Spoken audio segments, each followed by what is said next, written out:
There's a lot of circumstances I could talk about. This is a very, very complicated and confusing case. And there once was a time when all of us thought that people did not confess to things they didn't do.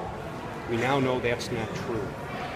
Paul Ciolino has openly admitted that he bull rushed in his words Alston Simon and essentially overcame his will to get him to make this confession, showing him a phony confession, making him all kinds of promises, threatening him if he didn't confess that he would end up with the death penalty.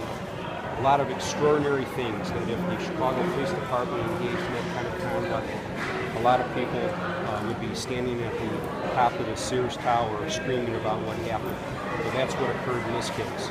And then after Ciolino got the confession, they got Jack Rimland to represent Simon, who was in fact working with Ciolino and with protest to free Anthony Porter. So the whole set of circumstances surrounding this case are far beyond what we would call a standard confession where a person is admitting what they did. So it was an extraordinary case.